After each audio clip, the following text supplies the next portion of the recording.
Densidade do gás. A densidade, como todos sabem, densidade ela é massa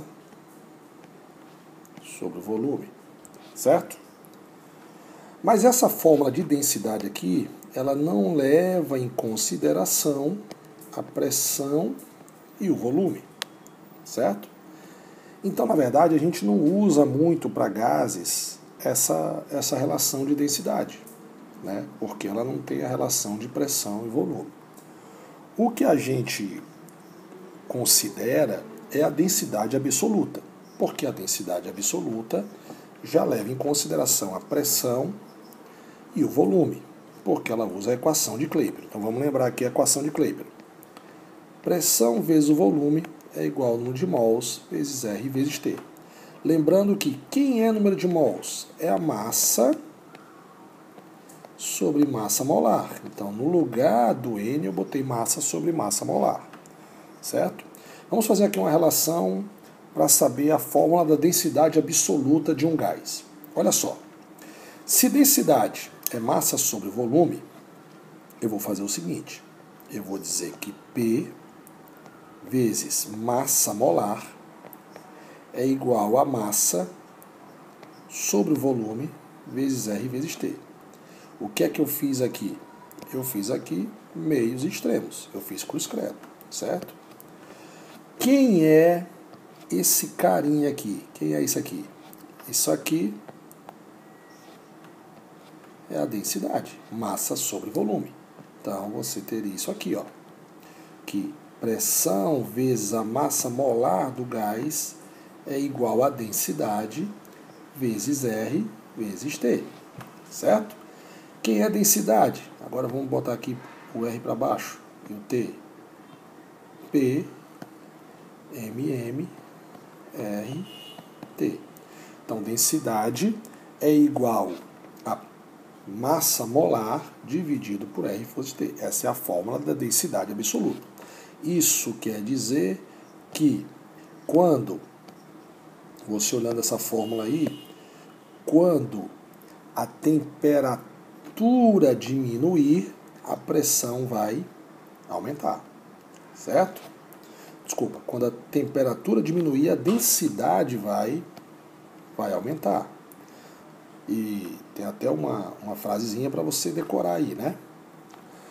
Densidade é igual a polícia militar em um radiotáxi. Você não esquece mais, certo? Polícia militar em um radiotáxi. Certo? Então, densidade é igual a pressão vezes a massa molar dividido pela constante dos gases vezes a temperatura. Quanto menor a temperatura, maior será a densidade do gás. Vamos agora para a densidade relativa. Densidade relativa é a relação de densidades de um gás em relação à densidade do outro gás, certo? A gente pode dizer que a densidade de um gás sobre a densidade de outro gás, peço desculpas, eu vou corrigir aqui, eu vou botar o B, densidade B, certo?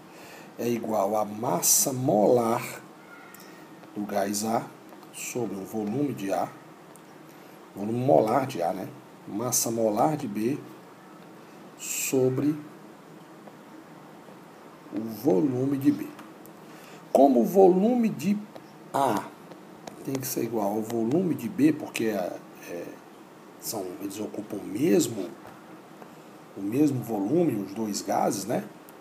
Lembrando que isso aqui é para pressão e temperatura constante, certo? E volume molar de A igual ao volume molar de B. Logo, você pode dizer o seguinte, você pode dizer que a densidade de um gás A sobre a densidade de um gás B é igual a massa molar do gás A sobre a massa molar do gás B, certo? Exemplo, vou fazer aqui um exemplo para a gente, tá? Vou fazer um exemplo aqui. Vamos supor que a densidade do O2 sobre a densidade do hélio vai ser igual a massa molar do O2 dividido pela massa molar do hélio. A massa molar do O2 é 32.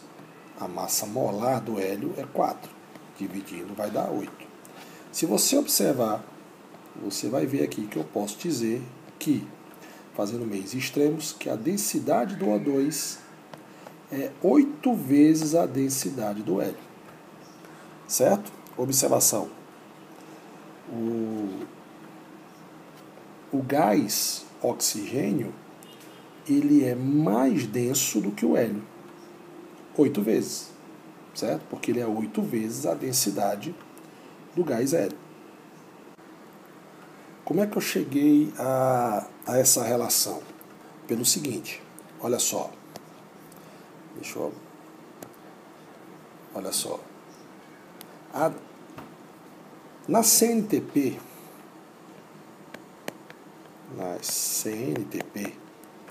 onde o volume é de 22,4 isso, mas isso a gente já sabe. Mas vamos botar na fórmula da densidade, na forma de densidade absoluta. Densidade é igual a pressão vezes massa molar dividido por R vezes T. Se ele tiver em CNTP, vamos lembrar que a temperatura é 0 graus Celsius, que é o que vale a 273 kelvins, e a temperatura é de 1 atm. Então, eu posso dizer o seguinte, que a densidade vai ser igual a 1 vezes massa molar do gás em questão, dividido por R, que é 0,082, já que eu estou usando a pressão em atm, vezes a temperatura, que é 273. Se você fizer essas contas, esses cálculos, você vai ver que você vai encontrar massa molar sobre 22,4 litros, certo? Ou seja, logo,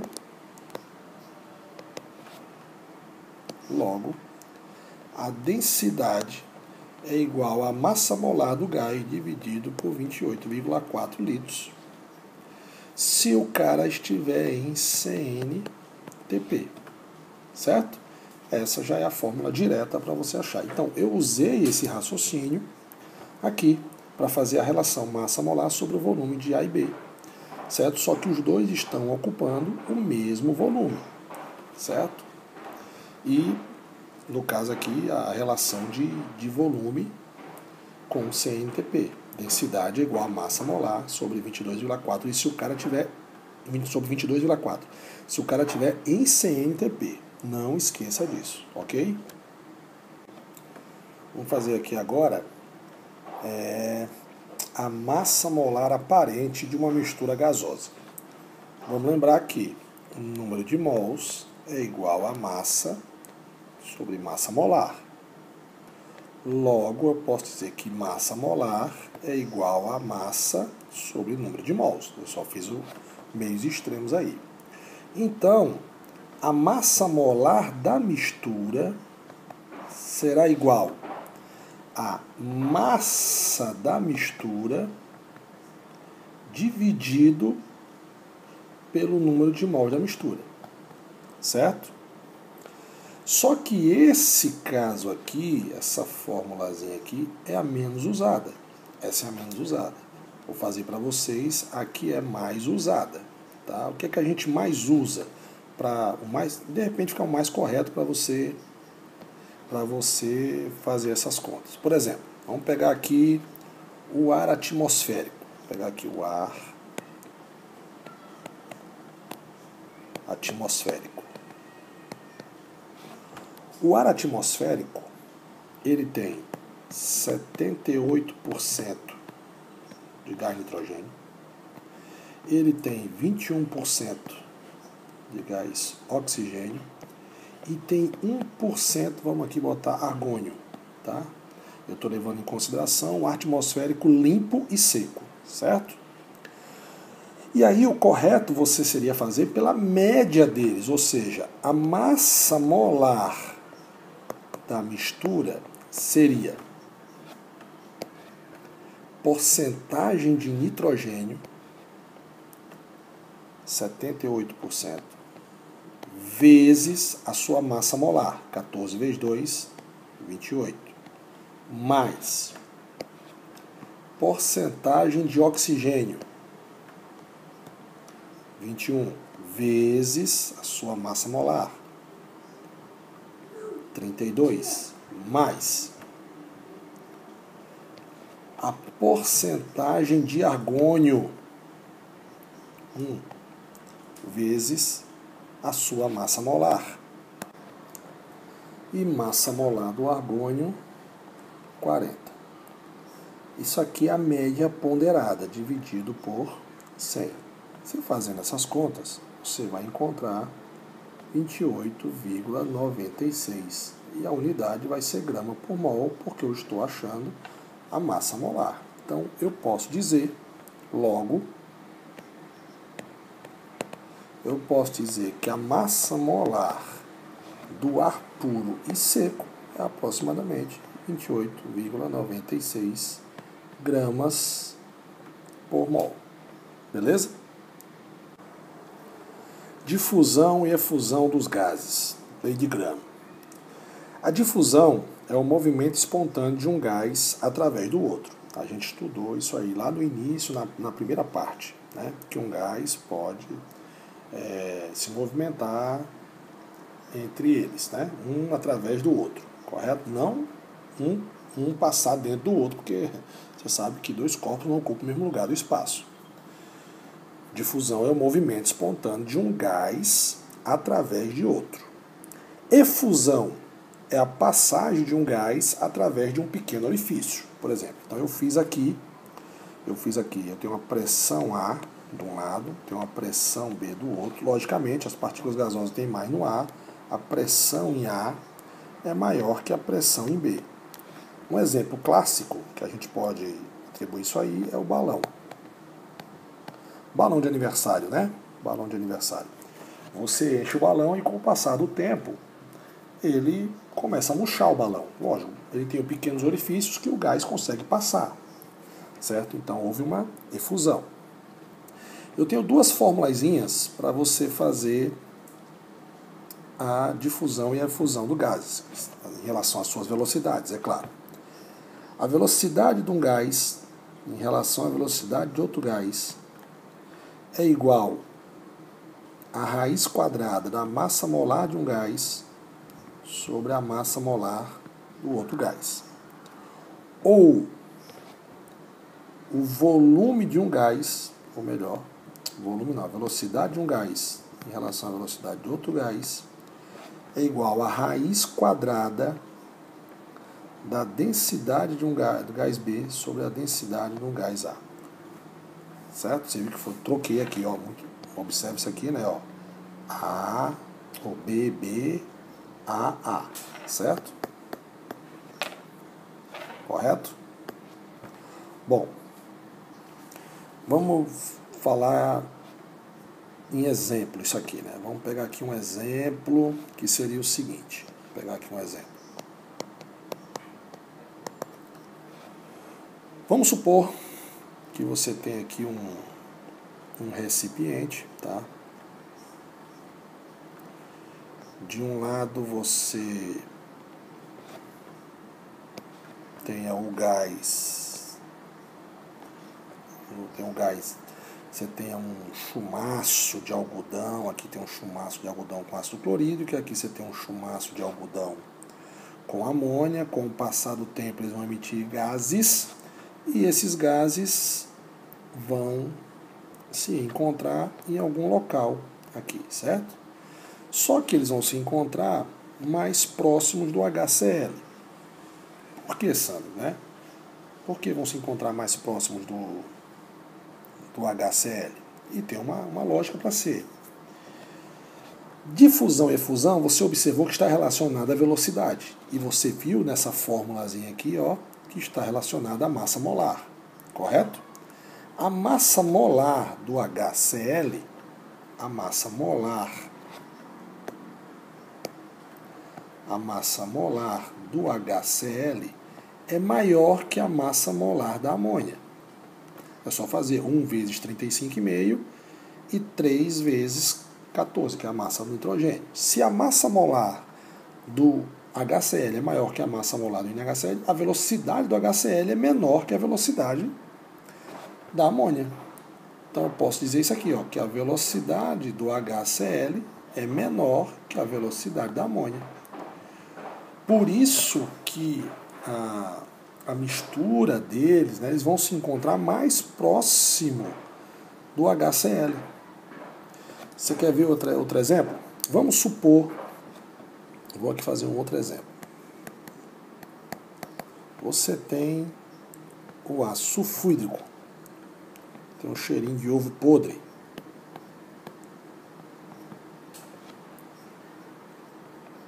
E você tem, deixa eu apagar que ficou muito feio isso aqui, tá? Você tem, deixa eu escrever melhorzinho. Você tem o H2S, tem um cheirinho de ovo podre. De ovo podre. E você tem a amônia, né? Vamos supor que tem um cheirinho de banheiro vencido. Tem um cheirinho de banheiro vencido. Banheiro, peraí, desculpa.